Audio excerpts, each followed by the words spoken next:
Պարոն Մեհրաբյան, հիմա մեր երկիրը ինչ խնդիրների առջև է ծառացածս ձեզ։ Դե եթե հաշվի առնենք կամ նկատի ունենանք իշխանությունների խոստովանությունը, անգամ էգզիստենցիալ վտանգի առաջ են կանգնած, այսինքն դա կլինի պետականության ոչնչացում, թե այսպես ասած ֆիզիկական ոչնչացում կամ հայկականության ոչնչացում։ Կարծում եմ, ինչքանով էլ որ պանիկա տարածելու միտում դա ունենա կամ չէ, ճշմարտության հատիկ կարա լինի, որովհետև հասկանալով հարևան պետությունների, թշնամի պետությունների հռետորաբանությունը, հասկանում ենք, որ նրանք ամբողջովին, եւ իրենց քաղաքականությամբ եւ իրենց ժողովրդին կրթելով եւ իրենց հոգեբանության մեջ սերմանում են ատելություն հայ ազգի, հայ ժողովրդի, հայկական պետականության հանդեպ, այդ իսկ պատճառով կարծում եմ, որ այո, նմանատիպ խնդիրներ կարող են լինել։ Աստիճանը բնաջնջման չեմ կարող ասեմ, ինչքանով են նրանք իրենց առաջնային կրեդոն դարձրել դա, բայց ամենայն դեպս կարծում եմ, որ այո, լուրջ խնդիրներ կա հենց էգզիստենցիալ առումով։ Տեսնում եք իշխանության կողմից քայլեր, գործողություններ, որոնք միտված են անվտանգային, այդ անվտանգությունը ապահովելու, խնդիրները չեզոքացնելու։ Տեսեք, եթե ներքին կարգով կատարվում է, ես չգիտեմ, այն ինչ ժողովուրդը տեսնում է, ինձ հասու է այդ ինֆորմացիան, այդ առումով ոչ այս բանին չեմ տեսնում։ Եթե իրենք անգամ համարում են, որ զիջողական քաղաքականությունը դա ուղղված է նրան, որպեսզի որոշակիորեն մեղմեն կամ պատերազմի կամ ագրեսիայի վտանգները, կարծում եմ դա ոչ մի օգուտ չի բերելու, որովհետև հոգեբանության տեսանկյունից անգամ չեն հարձակում ուժերի վրա, թույլի, զիջողի եւ նահանջողի վրա բնականաբար հարձակում են անգամ բնազդաբար։ Ենթադրենք նույն բնության կանոնն այդպես է, շնից որ փախնում ես, շունը ընկնում է քո ետևից։ Նույնը այս պարագայում է, մտածել, որ զիջողին կամ թույլին ձեռք չեն տա կամ չեն վնասի կամ ագրեսիայի չեն ենթարկի, դա միֆ է, այդպիսի բան չի կարող լինել։ Բայց հիմա դուք չեք տեսնում այդ խաղաղության միտված այդ քայլերը, կամ դրանք ռեալ են, թե ոչ թե զուտ խոսակցություններ են։ Չէ, խոսակցական մակարդակով դե հռետորաբանությունը կարող է լինել տարբեր ձևի, բայց հռետորաբանությունը միշտ չի որ, իսկ ցավոք սրտի հայ իրականության մեջ գրեթե երբեք չի համապատասխանում իրականությանը, իսկ քայլերը, ասեցի, իմ տեսակ քայլերը, որոնք կատարվում են, դրանք զիջումներն են, ու չակերտավոր երբեմն կարող է անունը դնեն փոխզիջումներ, բայց դրանք զիջումներ են, իսկ զիջումները չեն կարող բերել խաղաղության։ Զիջողի վրա, ասեցի, միայն հարձակվելու են, որքան որ զսպանակի էֆեկտն է գործելու, էլի, ինչքան որ մեկը նահանջես, մյուսը հնարավոր բոլոր պարագաներով փորձելու հարձակվել։ Հիմա ձեզ մենք մոտ ենք խաղաղության հաստատմանը, թե ոչ։ Ոչ, մենք խաղաղության հաստատմանը մոտ չենք, որոշակի ոչ ակտիվ պատերազմական ֆազա կարող է շարունակվել որոշ ժամանակ, բայց կարծում եմ նման քաղաքականությունը ընդհակառակը բերելու է շատ ավելի կործանարար պատերազմի։ Հիմա Նիկոլ Փաշինյանն ասում է պատերազմ չի լինելու է խաղաղություն եւ պետք է հոռետեսությունն ու հուսահատությունը այլևս Հայաստանի ուղեկիցը չլինեն, ուղեկիցը չեն արդեն։ Չէ, իսկ ինչքանով է հոռետեսություն համարում պատերազմին պատրաստ լինելը։ Ոչ, պետք չի հոռետես լինել, պետք է ուղղակի պատրաստ լինել եւ այդ ամեն ինչին կասում է պետքա չլինի մենակ խոսքերի մակարդակով։ Ռեալ գնահատական, օրինակ տրամաբանական կամ փաստերի վրա հիմնված որևիցե երևույթ թույլ չի տալիս մեզ գնահատել, որ կա լավատեսական մոտեցում, որ խաղաղություն է լինելու։ Իսկ ուղղակի օդում ենթադրել, որ կա չի լինելու պատերազմ կամ լինելու խաղաղություն, ես դա չեմ անի, ենթադրություններից խոսապ դա իրենց վարած քաղաքականությունն է կամ իրենց մոտեցումներն են։ Հիմա ավելի շատ իրավիճակը դեպի խաղաղության, թե պատերազմի է ձեզ։ Տեսեք, կոպիտ ասած մենք այս պայդրությամբ եթե վերցնենք մեր իշխանություններից գրեթե ոչինչ կախված չէ, նրանք հանձնված վիճակում են կատարածուի, այսպես գնահատեմ, ինչ ասում են, անում են։ Եվ պատերազմը կամ խաղաղությունը այս պայդրությամբ ես ավելի շատ գնահատում եմ կախված ոչ թե մեզանից, այլ արտաքին գործոններից։ Դրանք կլինեն խոշոր քաղաքական գործոններ, արտաքին քաղաքական, թե մանր երկրներ, թե անգամ Ադրբեջանի բռնապետի կամահաճությունից միևնույն է խաղաղությունը կամ պատերազմը որևիցե բանով գրեթե պայմանավորված չի Հայաստանի վարած քաղաքականությամբ այս պահին։ Անգամ եթե լինի, դա մեր շնորհքը չի լինելու, եթե չլինի, կրկին մեր շնորհքը չի լինելու։ Անդադ խաղաղության մասին խոսելը, հա, դա հոգեբանական ինչ ազդեցություն է ունենում մարդկանց վրա։ Ընդհանրապես անդադ խաղաղության մասին խոսելուց, տեսեք, խոսում են այն բանի մասին, որի չլինելու մասին ամենաշատն են վախենում, հա, եթե մարդը անդադ խոսում է խաղաղությունից, նշանակում է ամենաշատն է վախենում, որ դա չի լինի։ Կամ ցանկացած պարագայում է այդպես, դա չի վերաբերում միայն խաղաղության, ցանկացած երևույթի մասին, երբ որ մարդիկ շատ խոսում են, նշանակում է դա իրենց ամենամտահոգիչ թեման է։ Ֆիքսացիան ցանկացած թեմայի շուրջ նշանակում է, որ դրանք ամենաշատն են դրանով մտահոգված։ Իսկ այն ինչ վերաբերում է ինչ ազդեցություն է թողնում մարդկանց վրա, կապ չունի արտաքին թե ներքին քաղաքական կամ արտաքին երկրների թե ներքին, դա թողնում է միանշանակ, չասեմ միանշանակ, բայց հիմնականում վախկոտ, հա, վախենալու, հա, վախի մթնոլորտա ձևավորում, որը ցավոք սրտի էլ ավելի կարող է ընկճել։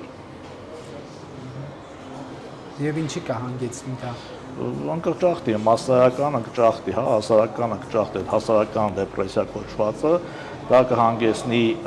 ինքնապաշտպանական որակների թուլացման, ել ավելի համակերպման նման վիճակների, այսինքն առանց այդ էլ բավականին լուրջ խնդիրներ ունենք մեր հայկական ոգին բարձրացնելու հետ, թիմային ոգին իհարկե, անհատական դեռևս մարդիկ այդքան կոտրված չեն, բայց թիմային ոգին շատ կոտրված է եւ ինչքան այդ ուղղությամբ աշխատանքներ չտարվեն, դա ավելի է շատ։ Իսկ անդադ խոսել խաղաղության մասին, դա նշանակում է, որ մենք խուսափում ենք մնացած ցանկացած բանից, մեր համար սարքել ենք ինչ-որ sense ֆետիշ, այդ խաղաղությունը եւ անդադ դրա մասին ենք խոսում։ Եվ դուք հետևում եք օրինակ Հայաստանի ազգային ժողովի նիստերին, այդ այն ինչը տեղի է ունենում, դրան որպես հոգեբան ինչ գնահատական կտաք այդ վեճերը, հայոյանքները։ Տեսեք, իրականում չեմ հետևում, որքանով էր զարմանալի կլինի հոգեբանի կողմից դա լսելը, բայց ներվերս չի հերիքի, այդքան համբերություն չի լի, չեմ ունենա, բայց իհարկե տարբեր հաղորդումների հետևելով կամ տարբեր հա, նաև ձեր ալիքին հետևելով, այո, որոշակի դերվագներ տեսել եմ, դե ինչ անշանք դա եւս մեկ անգամ ավելի է ցածրացնում, տեսեք, եթե իրենք պետք է օրինակ հանդիսանան ժողովրդի համար, որ ժողովրդի իրավագիտակցությունը բարձրանա, իրանք են իջնում փողոցային մակարդակի, այսինքն մենք պետք է պայքարենք թե պաշտպանական մեխանիզմները, թե ամեն կերպ բարձրացնել պետության դիմադրողականությունը։ Պետության դիմադրողականությունը բարձրացնելու համար աճ է պետք գրանցել։ Տվյալ պարագայում իրանք աճ չեն գրանցում, ընդհակառակը նվազում են գրանցում դեպի ավելի բացասականը։ Այդ իսկ պատճառով շատ բացասական ազդեցություն է ունենում եւ սովորական քաղաքացու համար, եւ կողքից դիտողի, եւ արտաքին, հա, այլ երկրների կամ այլ պետությունների ուղղակի գնահատականի կողքից նայող երրորդ անձը ինքը շատ բացասական։ Եվ այդ երևույթները տեսնելուց հետո ինչ եք կարծում, ունեն մեր падգամավորները հոգեբանի աջակցության կարիք թե ոչ։ Տեսեք, հոգեբանի աջակցության կարիք բոլորս ունենք, իսկ падգամավորների կամ որոշ դեպքերում ինձ համար անգամ կարծում եմ արդեն ուշ է հոգեբանի աջակցություն, արդեն հոգեբուժի աջակցության կարիք ունեն, որովհետև այն պորտկումները, որ լինում են կամ այն ռեակցիաները, որոնք կան, անկառավարելի ռեակցիաները, դրա դեմ պետք է այսպես թե այնպես պայքարեն, որովհետև դրանք արդեն իսկապես անկառավարելի։ Տեսեք, լինում է հոգեբանության մեջ գոյություն ունեն աֆեկտիվ վիճակներ, որոնք էլի անկառավարելի, բայց դրանք կարճատև վիճակներ։ Եթե մարդու մեջ կա մաղձ, մարդու մեջ կա կուտակված այն չափի ագրեսիա, որը մենք տեսնում ենք, դա նշանակում է, որ շատ ավելի լուրջ է խնդիրը եւ շատ ավելի խորքային է։ Չնայած դիագնոզներ տալ պետք չի, պետք է ուղղակի ստուգում անցնել, եթե ուզում ենք, կամ եթե իրենք իրենց հոգեկան առողջությամբ հետաքրքրված են, միգուցե խորհուրդ տանք իրենք ստուգվեն եւ հասկանան, որ չափով մասնագետի ինքնիշխանության կարիք ունեն։ Իսկ այդ պորտկումների մասով, որ ավելի աչքի է ընկնում Նիկոլ Փաշինյանը, հա, դուք օրինակ ուսումնասիրել եք իր այդ կերպարը, դա ինչի մասին է խոսում, վարչապետ, որը ասում է ձեզ կտանենք, կգցենք պատվահացը, պատվալները, վերնգի տեղը կամ ժեստիկուլյացիաներ է ցույց տալիս հայտնի ազգային ժողովում, դրանք ինչի մասին են։ Տեսեք, երբ որ մարդը արդեն հունից դուրս է գալի, հույզը երբ որ սկսում է գերակշռել, այդ ժամանակ արդեն էլ ոչինչ էլ նշանակություն չունի ինչ կարգի կլինի, հայհոյանքը կամ ժեստիկուլյացիան եւ այլ։ Կա որոշակի ինքնակառավար, երբ որ մարդը կորցնում է ինքնատիրապետումը, իսկ դա արդեն վատ է, դա նշանակում է լուրջ խնդիրներ կա։ Առավել եւս քաղաքական գործիչը պետք է տիրապետի մանիպուլյացիաներին չենթարկվելու, պրովոկացիաներին չենթարկվելու, արվեստին այսպես ասած։ Եթե դա չի կարողանում, ուրեմն նա սպառել է։ Միգուցե հուզական հյուծում է, միգուցե հուզական սպառում է եւ այլն։ Այսինքն ինքը այլևս չի կարողանում տիրապետել իրան, դա լուրջ խնդիր է։ Արդեն ինչ չափի կլինի, դա չենք կարող ասել։ Իսկ այն ինչ վերաբերում է զուտ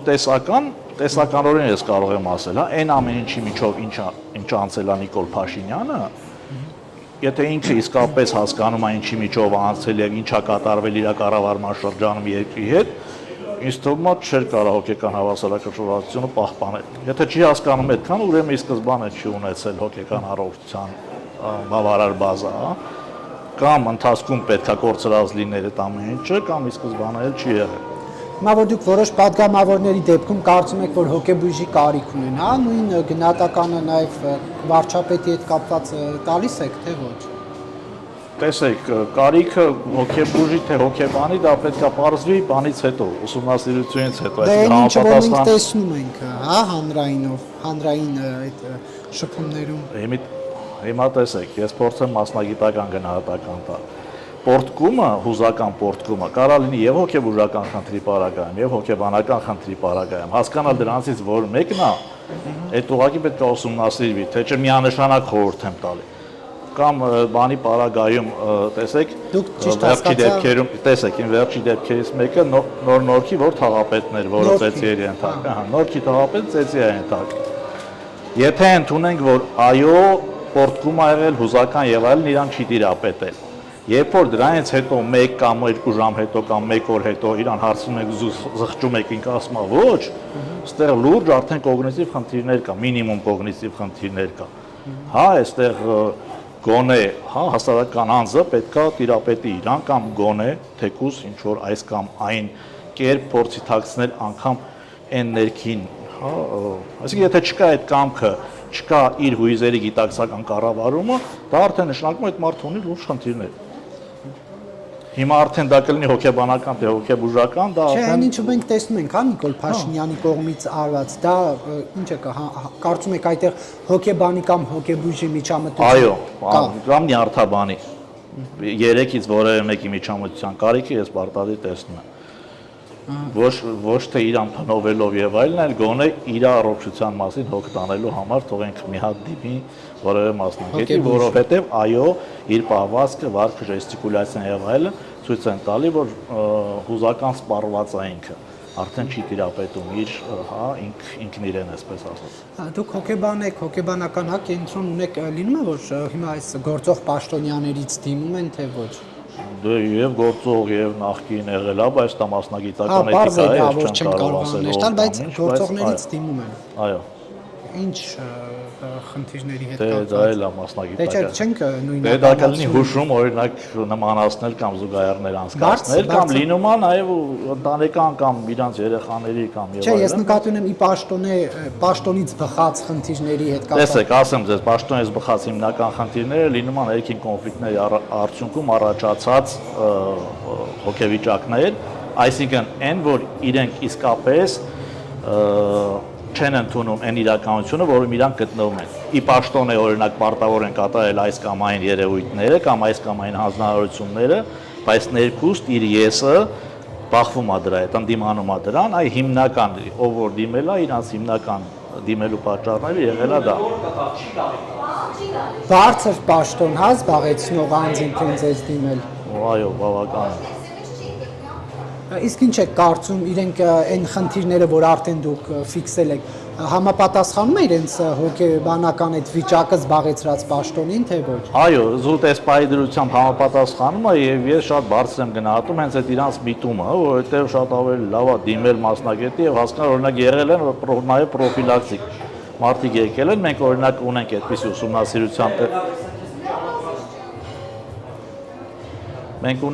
ուսումնասիրության տեսակ, կոչվում է հոգեբանական անձնագիր, հա, այսինքն տվյալ մարդու այսօրվա գիտաժողովին եւս քննարկվեց, որ կա մասնագետի պրոֆեսիոնալ անձնագիր, լինում են մասնագետներ, պարտադիր չի միայն պաշտոնյաներ, հա, որոշակի պաշտոնով զբաղեցած պետական պաշտոնյաներ եւս, որոնք դիմում են ուղղակի հասկանալու համար իրենց հոգեվիր, ոչ թե ասում են մենք համապատասխանում ենք թե ոչ, այլ օրինակ իրանք մտահոգված թե արդյոք կարող են դիմանալ այդ լարվածությանը կամ այդ անհամաձայնությանը, դիմում են ասում են ինձ իմ հոգեբանական, ասում եք իմ ստրեսականության աստիճանը չափեք կամ տեսեք մենք արդյոք կարողանանք այս ամեն ինչ թոհուբոհի միջով անցնել, այդպես էլ ալին։ Եվ եղել է որ ձեզ դիմեն դուք հետո խորտակ հոգեբույժի մոտ, հա, արդեն։ Չէ, այսքան ժամանակ դիմացներից դեռևս հոգեբույժի բան չի եղել։ Հուսամ չի լինի, որովհետև շատ սարսափելի կլինի, որ մեր մոտ դիմեն մարդիկ եւ մենք հասկանանք, որ մեզ կառավարում են հոգեբուժական խնդիրներ ունեցող մարդիկ, բայց տեսեք ինչն է ամբողջ խնդիրը։ Իրականում այսպեսի մի գաղտնիք չի, ուղղակի մասնագիտական բան ասեն, որ հոգեբուժները ավելի լավ կփաստեն։ Հոգեբուժական խնդիր ունեցող մարդը իրականում չի դիմում մասնագետի, ինքը չի ընդունում, որ ինքը խնդիր ունի։ Մերժումը հոգեբանական խնդիրների, հոգեբուժական խնդիրների ժամանակ ամենատարածված երևույթներից է, ցավոք սրտի։ Այդ իսկ պատճառով դժվար թե, անգամ եթե լինեն մեր իշխանության մեջ, կառավարության մեջ կամ ազգային ժողովում մարդիկ, որոնք ունեն հոգեբուժական խնդիրներ, դա պետք է միայն գնահատական տան համապատասխան մասնագետները եւ իրենք տան փաստեն ունեն, թե ոչ։ Իրենք իրենցով միայն հոգեբանական խնդիրներ ունեցողները կարող են դիմել։ Եվ վերջում դուք հետևում եք կամ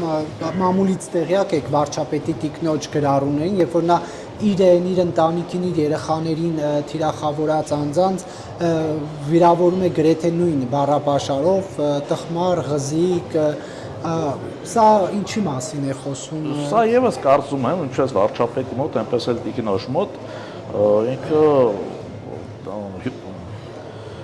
այսպիսի տերմին կա մասնագիտական այրում, հա, մասնագետներին է վերաբերում։ Սա էլ հուզական այրում է, այսինքն սպառել են իրանք, այսինքն իրանց դիմադրողականություն, ստրեսականություն, եթե ժամանակին միգուցե կարողանում էին կամ չէին արտահայտվում, հա, մատի, կարողանում էին արհամարել կամ որոշակի ռեակցիաներ չտալ, հիմա ինքնատիրապետումը կորցրել են ուղղակի։ Ես դա համարում եմ ինքնատիրապետման կորուստ։ Դա է պատճառը։ Բայց ո՞նց պետք է լինի օրինակ նոր արձագանքը, այս դեպքում վարչապետի տիկնոջ, երբ որ իր երեխաներին, իր անչափահաս երեխաներին Facebook-ում վիրավորում են, անպատվում են։ Չէ, տեսեք ինչն է, եթե մենք նայում ենք ու դիտարկում ենք որպես նոր արձագանքը ցանկացած ձևով իր երեխային պաշտպանություն նորմալ է, բայց եթե դա նոր արձագանք է, ինչու է նոր սկսվել, մեկ հա, եթե իրանք արդեն դիտարկում են քաղաքական տեսանկյունից, իրանք քաղաքական են թիրախավորել եւ դրան են արձագանք, դա արդեն այդքան էլ նոր արձագանք չի, դա ավելի շատ քաղաքական արձագանք է։ Թե չէ նոր արձագանքը ինձ համար ցանկացած արձագանք, եթե զգում ավտանգ, դա անգամ բնազդային դիմադրություն է այդտեղ գործում, բայց բնազդային դիմադրություն չի կարա ժամանակ առ ժամանակ լինի, այսինքն մի ժամանակ չի եղել, հիմա նոր արթնացել է, այսինքն բնազդի ծնե է լինում եւ եթե դա այդ արձագանքն է, ծնողի, մոր կամ այդ պաշտպանելու, դա պետք է միշտ լիներ։ Եթե դա ժամանակ առ ժամանակ է, նշանակում է դա կեղծ դրսևորում է կամ իմասացն է, արդեն հուզական հյուծվածություն է, սպառում է գնացել եւ այլևս չեն կարողանում ինքնատիրապետումը, այսպես ասած, կորցնում են։ Շնորհակալություն։ Ես էլ եմ շնորհակալ։